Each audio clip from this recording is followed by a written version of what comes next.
किरण कहता है, आपका हाथ, इसे नीचे रखो। वो गाड़ी वाला जमीन पर झुक के कहने लगता है, योर ग्रेस, मुझे माफ कर दो, प्लीज मुझ पर रहम करो। मेलुसिन किरण को देखकर खुशी से उछलने लगती है। वो दौड़ के जाके किरण से लिपट जाती है और कहती है, मैंने तुम्हें याद किया बहुत ज्यादा। किरण को गुस्सा आ रहा होता है। मेलुसिन उसे देखकर कहती है, किरण। तभी सामने से गाड़ी में से एस्टर निकलती है। वो किरण को कहती है, योर ग्रेस, मेरी आंखों ने मुझे धोखा नहीं दिया। किरण मेलुसिन को पीछे हटाते हुए कहता है, लेडी हेथनल। एस्टर किरण के सामने झुकते हुए कहती है, इस उथल पुथल के बीच आपके सामने हाजिर होना मेरे लिए बहुत ज्यादा शर्मनाक है। किरण कहता है, आपको ऐसा महसूस करने की जरूरत नहीं है, मैं भी कुछ हद तक दोषी हूँ। और एस्टर के पास चल के आता है। एस्टर कहती है, एक हीरो के रूप में आप सच में एक रहमदिल इंसान है। मैंने सुना है कि आपने हाल ही में एक और जीत हासिल की है। किरण एस्टर के पास आके कहता है, मार्क्विस ने कहा कि आप अगले हफ्ता आएंगे। एस्टर किरण से कहती है, शायद यह मेरी जल्दबाजी थी। मेलुसिन किरण के पीछे छिपकर एस्टर को देखती है। एस्टर कह रही होती है, मुझे ट्राइटन कैसल के बारे में बस थोड़ी सी जिज्ञासा थी। मैं इसे अपनी आंखों से देखने के लिए बेताब थी। आखिरकार यह जल्द ही मेरा घर बन जाएगा। मुझे उम्मीद है कि यह मेरी ओर से बहुत ही रूड व्यवहार नहीं था। किरण पीछे मुड़कर मेलुसिन को देखता है, फिर एस्टर से कहता है, नहीं, आप यहाँ से मेरे साथ चल सकती हैं। एस्टर मुस्कुराते हुए कहती है, कितना शानदार सुझाव है। फिर एस्टर मेलुसिन को ध्यान से देखती है। एस्टर किरण का हाथ पकड़ के कहती है, यह ऐसा सम्मान नहीं है जिसे मैं ठुकराने की हिम्मत कर सकूं। और किरण के साथ जाते हुए कहती है, बाय द वे, वो लेडी कौन है? क्या आप मुझे उनसे मिलवाएंगे? किरण कहता है, यह जरूरी नहीं है। यह सुनकर मेलुसिन चौंक जाती है। किरण पीछे मुड़कर मेलुसिन को देखते हुए कहता है, जैसा कि आप देख सकती है, मेरा पालतू जानवर बहुत ही शरारती हो रहा है। एस्टर कहती, अच्छा ऐसा है। मुझे लगता है कि पालतू जानवर जितना सुंदर होता है, उसे पालना उतना ही मुश्किल होता है। फिर वो जाने लगते हैं। इधर मेलुसिन किरण को जाते हुए देखकर अपना हाथ बढ़ा के चिल्लाती है, किरण। किरण मेलुसिन से कहता है, मेलुसिन रुक जाओ।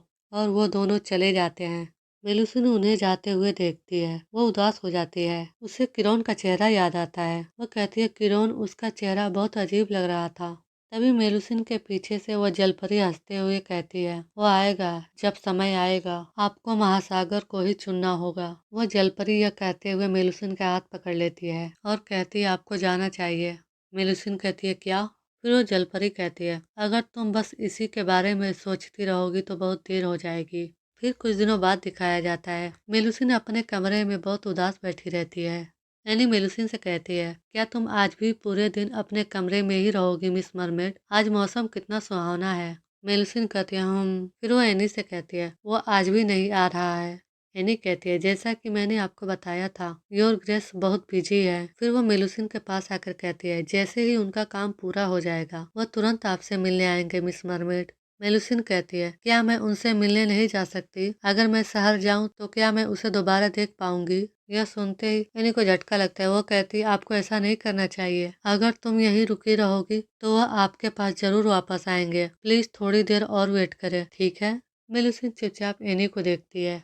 फिर एनी उछलते हुए कहती है, क्या हमें ताजी हवा लेने के लिए टहलने जाना चाहिए? बगीचे में कुछ खूबसूरत गुलाब के पौधे लगाए गए हैं। मुझे पूरा यकीन है कि इससे आपका कॉन्फिडेंस बढ़ेगा। फिर हम देखते हैं मेलुसिन बगीचे में खड़ी रहती है और वो सोचती है, एनी झूठी है। इस बगीचे में बाहर रहना बिल्कुल भी मजेदार नहीं है। और फिर वो दूसरी तरफ देखती है जहाँ वो किरण से मिली। वो कहती है, मैं पहले भी किरण के साथ यहाँ आई थी। वो कहती है, किरण। तभी मेलुसिन से कोई कहता है, माफ कीजिए, कि आप प्लीज रास्ता साफ कर देंगी? मेलुसिन उसे देखती है। वह एस्टर होती है। एस्टर मेलुसिन को देख के कहती है, ये क्या है? अरे ये जाना पहचाना चेहरा। फिर एस्टर मेलुसिन से कहती है, आपको मैं याद हूँ ना? एस्टर मेलुसिन से कहती है, आपको दोबारा देखकर बहुत अच्छा लगा। फिर एस्टर सोचते हुए कहती है, आपको योर ग्रेस ने क्या कहकर पुकारा? मैं कितनी लापरवाह थी। तभी मेलुसिन कहती है, मेलुसिन। तभी एस्टर कहती है, हाँ, कितना अनोखा और प्यारा नाम है। फिर वो मेलुसिन से मुस्कुराते हुए कहती है, क्या कहती है आप मिस मेलुसिन? क्या आप मेरे साथ थोड़ी देर टहलना चाहेंगी? उस घटना की वजह से हम पहले एक दूसरे से मिल नहीं पाए थे। वो मेलुसिन से पूछती है, आप किस परिवार से ताल्लुक रखती है मिस मेलुसिन? या शायद आपका घर विदेश में है? मेलुसिन कहती हूँ। और मेलुसिन अपने मन में कहती है, मुझे इसकी आधी बातें भी समझ नहीं आ रही। मुझे एनी को भी बुलाना चाहिए था। क्या वह मुझसे पूछ रही है कि मैं कहाँ से हूँ? तभी एस्टर कहती है, क्लेमंड साम्राज्य या मैकिलन? तभी मेलुसिन कहती है, नहीं, मैं बरसेउस से हूँ। एस्टर चौंक के मेलुसिन की तरफ देखते हुए कहती है, बरसेउस? मेलुसिन कहती है, हाँ, बरसेउस महासागर। फिर एस्टर कहती है, अजीब बात है, जहाँ तक मुझे पता है कि बर्सियस सागर में कोई राष्ट्र नहीं है। ये द्वीप सिर्फ बंजर द्वीप है जहाँ जलपरियों को रहने की बात कही जाती है। फिर एस्टर मेलुसिन से कहती है, क्या आप यह कह रही हैं कि आप पौराणिक जलपरी हैं? मेलुसिन हंसते हुए कहती है, हाँ, मैं वही हूँ। तभी हेडमेड वहाँ आ जाती है। वो मेलुसिन को चिल्लाते हुए कहती है, आपकी हिम्मत कैसे हुई महारानी के सामने इतने खुलेआम झूठ बोलने की? एस्टर कहती, ओ मुझे कोई हर्ज नहीं है, यह तो बस थोड़ा सा टाइम पास था। फिर एस्टर मेलुसिन को देख के कहती है, वो मेलुसिन के पैरों को भी देखती है और कहती है, तो इसलिए योर ग्रेस ने तुम्हें पालतू कहा था। फिर वो अपने पंखे को बंद करते हुए कहती है, यह सुनकर मुझे बहुत खुशी हुई, कितनी राहत मिली। फिर वो मेलुसिन के चेहरे को उठाते हुए कहती है, वह आमतौर पर जानवर नहीं पालता, इसलिए मुझे चिंता हो रही थी, लेकिन अगर आप जलपरी हैं तो यह बात समझ में आती है। आखिरकार हर कोई अपने पास कुछ अनमोल यादगार चीजें रखना चाहता है। वो मेलुसिन के बालों को हटाती है, फिर जाते हुए कहती है, मुझे योर ग्रेस से किसी भी तरह की रहम की उम्मीद नहीं थी। उनका एक अलग पहलू जानना कितना मजेदार है। मेलुसिन कहती है, और आपका नाम क्या है? एस्टर मुड़ के कहती है, मैं एस्टर हेथनल हूँ, मार्क्विस हेथनल की बेटी और आर्चड्यूक किरोन से सगाई शुदा। इसलिए मैं आपसे गुजारिश करती हूँ कि अब से आप मुझे मेरे सरनेम से ही बुलाएं, मिस मेलुसिन। मेलुसिन कहती है, एस्टर। फिर मेलुसिन अपने मन में कहती है, मंगेतर, मुझे उसकी सारी बातें समझ नहीं आ रही है, लेकिन फिर वह एस्टर से कहती है, तो तुमने भी किरोन के साथ रात बिताई? यह सुनकर एस्टर वहीं पर रुक जाती है और मेलुसिन से कहती है, तुम्हारी बदतमीजी अब अच्छी नहीं लग रही है। और मेलुसिन को गुस्से से कहती है, आप ऐसा क्यों पूछ रही हैं? तो क्या हुआ अगर योर ग्रेस ने एक रात मौज मस्ती की? और मेलुसिन को अपने पंखे से मारती है। फिर मेलुसिन को पकड़ के कहती है, तुम्हें एक या दो बार इस्तेमाल करने से क्या तुम्हें सच में लगता है कि इससे कुछ बदल जाएगा मिस? या क्या आप पहले से ही एक बच्चे को जन्म देने में कामयाब हो चुकी हैं? तभी हेडमेट चिल्लाती है, माई लेडी, यह तो। मेलुसिन अपने पेट को छूते हुए कहती है, एक बच्चा? अभी नहीं, लेकिन जल्द ही। तभी एस्टर बोल पड़ती है, जल्द ही आप कह रही हैं तो यही तो आप चाहती थी मेलुसिन। मुझे तुम पे तरस आ रहा है, अगर ऐसा हुआ तो तुम्हारी मौत हो जाएगी। मेलुसिन डर जाती है और कहती है, मौत? एस्टर मेलुसिन से कहती है, क्या तुम्हें समझ नहीं आ रहा कि मैं तुम्हें क्यों अकेला छोड़ रही हूँ? इस साम्राज्य के सभी बड़े घरानों की एक या दो रखेले होती हैं। खास बात यह है कि कोई उत्तराधिकारी पैदा नहीं करते। इस साम्राज्य में निर्दोष होने के बावजूद नाजायज संतानों को गुनाहगारों की तुलना में कई ज्यादा अपमानित किया जाता है। योर ग्रेस क्यों चाहेंगे कि आप उनकी औलाद को जन्म दो? वही आदमी जो अपनी नाजायज पैदाइश की अफवाहों से सदमे में है, सच में। फिर एस्टर मेलुसिन के पेट पर मारते हुए कहती है, आप और यह उसके किसी काम के नहीं है। जो भी हो, भले ही तुम उसके बच्चे को जन्म दो, आप और बच्चा दोनों ही योर ग्रेस के हाथों मारे जाएंगे।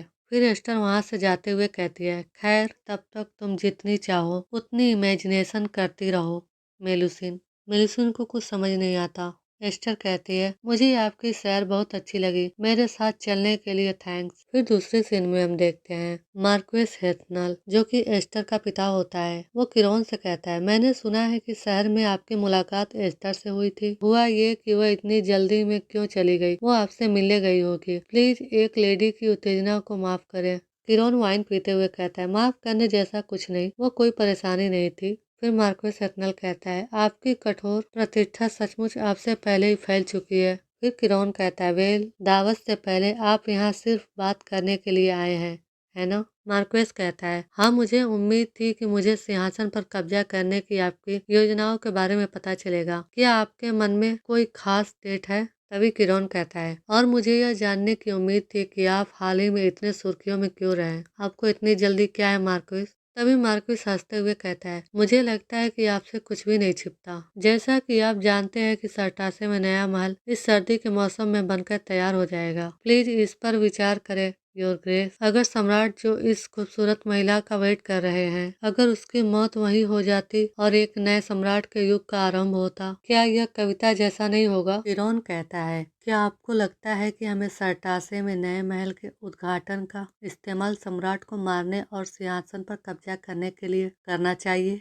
मार्क्वेस कहता है, ज्यादातर अमीर लोग पहले से ही हमारे साइड में हैं। बनाने के काम को जल्दीबाजी में पूरा करने की वजह महल में पहले से ही सब कुछ अस्त व्यस्त है, इसलिए यह हमारा मौका है। तभी किरोन कहता है, महारानी अगले वसंत ऋतु में बच्चे को जन्म देने वाली है। हमारे कामों से अमीर वर्ग में फूट पड़ने का खतरा है, यहाँ तक कि दूसरे देशों से भी बगावत का सामना करना पड़ सकता है। फिर मार्क्वेस कहता है, यह सही बात है, लेकिन आपको यह समझना होगा कि हम इसके लिए पहले से ही काफी समय से तैयारी कर रहे हैं। मुझे चिंता है कि इस रफ्तार से हमारे तरफ से जानकारी लीक हो सकती है। अमीर घराने काफी समय से सम्राट से नाखुश हैं। किरोन कहता है, नाखुश रईस है ना? तो क्या आपकी बेटी की शादी से पहले इस काम को खत्म करने की आपकी ख्वाहिश इसमें कोई रोल नहीं निभाती? तुम्हें मुझे सम्राट बनाना होगा। आपकी इकलौती बेटी को कम जोखिम के साथ महारानी बनाने के लिए, क्या ऐसा नहीं है? मार्क्वेस कहता है, जी बिल्कुल नहीं योर ग्रेस। फिर किरोन कहता है, शायद मेरा मजाक हद से ज्यादा हो गया। इतने लंबे समय तक आपसे न मिलने के बाद मैं शायद बहुत बेचैन हो गया था। मार्क्वेस कहता है, आपकी परेशानियों को समझ गया। मैं समय पर फिर से सोच के बताऊंगा। किरोन कहता है, थैंक यू। फिर मार्क्वेस कहता है, और अगर मैं कुछ और जोड़ना चाहूँ तो? वह हंसते हुए कहता है, मेरा आपके साथ हाथ मिलाने की वजह यह है, इसका मकसद मेरी बेटी को महारानी बनाना बिल्कुल भी नहीं है। आप ही मेरे लिए हमेशा एकमात्र शासक रहे हैं योर ग्रेस। किरोन कहता है, अच्छा ऐसा है, आप कितने काइंड है। फिर हम देखते हैं मार्क्वेस जा रहा होता है। उसके साथ का शख्स उससे पूछता है, क्या हुआ योर ग्रेस इस विचार के खिलाफ थे? मार्क्वेस कहता है, नहीं। फिर वो दूसरा शख्स कहता है, लेकिन वह हमारी प्लान्स पर पहले ही कई बार रोक लगा चुका है।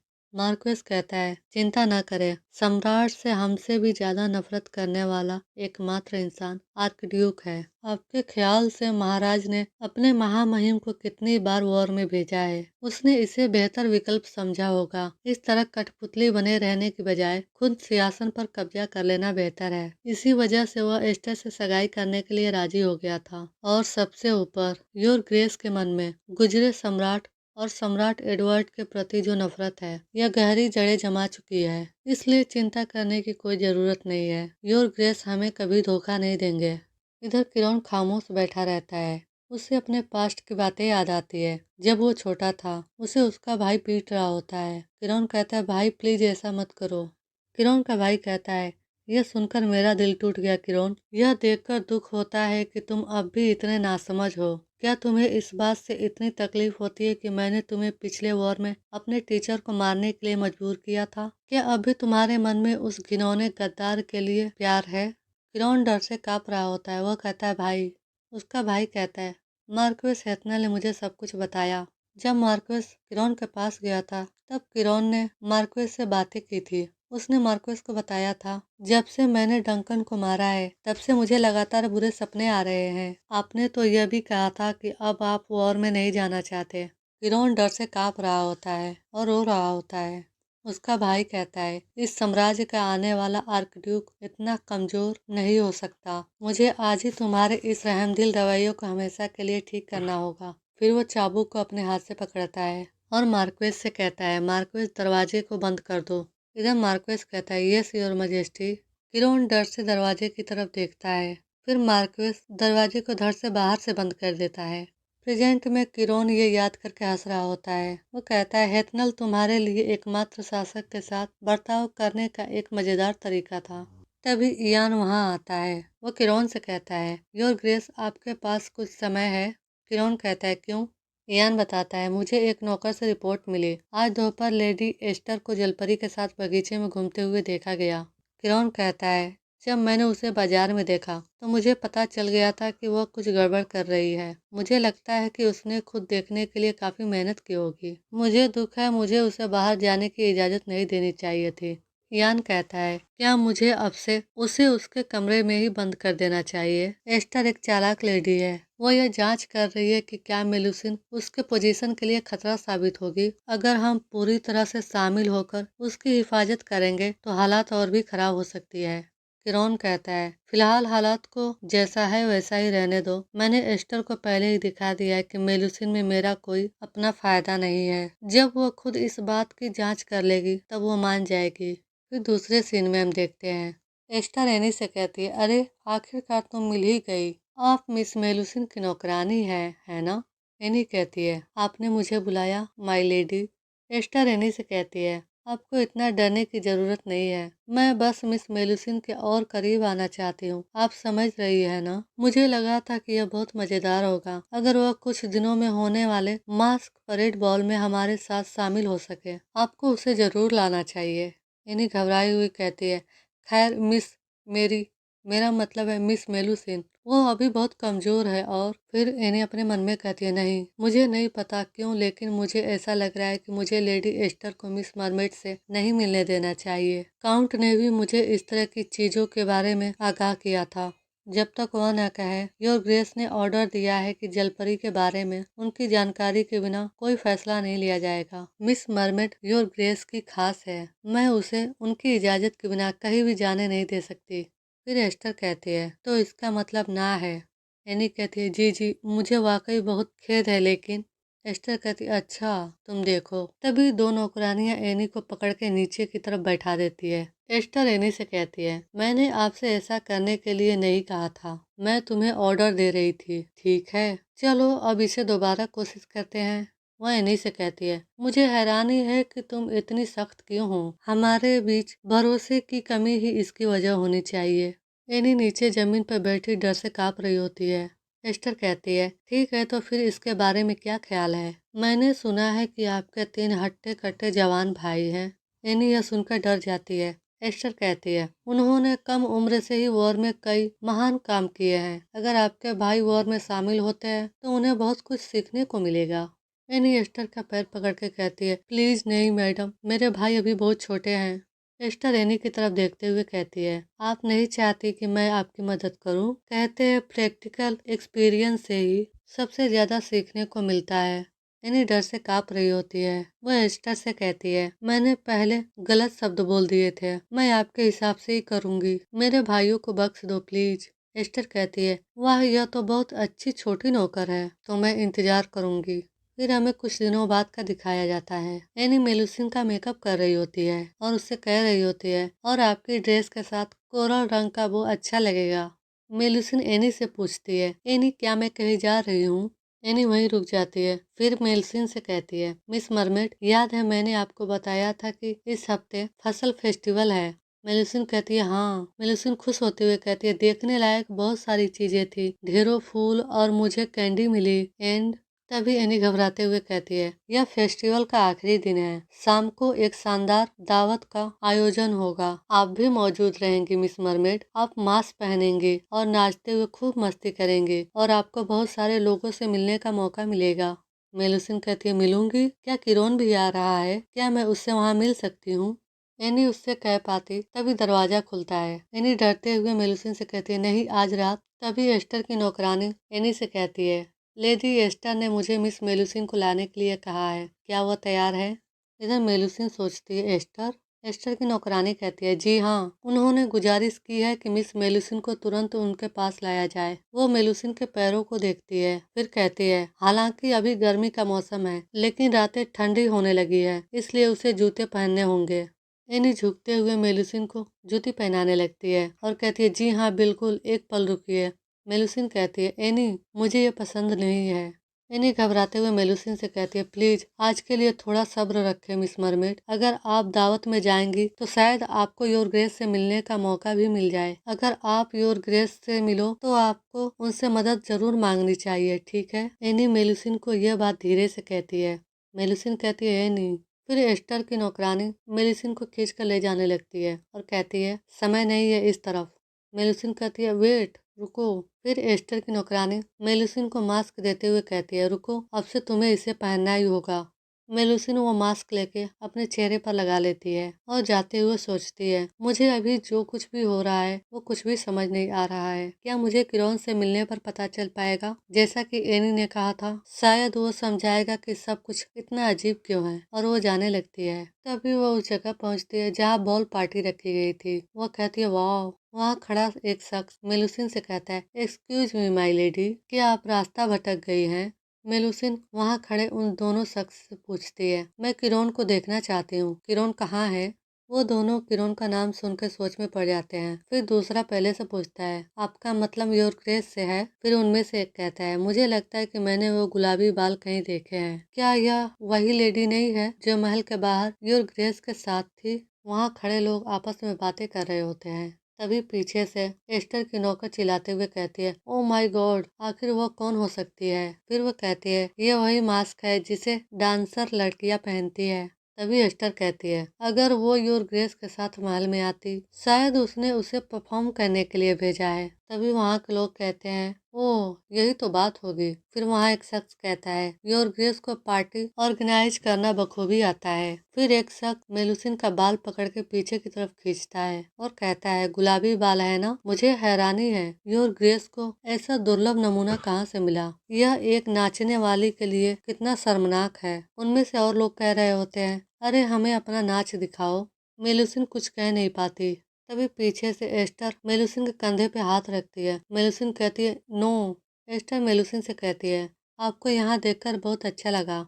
मेलुसिन कहती है, एस्टर। एस्टर मेलुसिन से कहती है, आपको अपनी हद का पता नहीं है मिस मेलुसिन। क्या आप महसूस कर सकती हैं कि वे लोग आपको कितना चाहते हैं? क्या यह ठीक वैसा ही नहीं है जैसा योर ग्रेस आपके साथ बर्ताव करते हैं? मेलुसिन कहती है, ये नहीं, किरोन ऐसा नहीं करता। एस्टर कहती है, आप जितना चाहें उतनी कोशिश कर सकते हैं, लेकिन कोई आपकी मदद नहीं करेगा। और वो मेलुसिन को दूसरी तरफ धक्का दे देती है। मेलुसिन जाके एक शख्स के ऊपर गिर जाती है। वो उसे देखकर कहती है, कौन? आज का एपिसोड यहीं खत्म होता है। वीडियो को लाइक करना ना भूलें। मिलते हैं अगले एपिसोड में।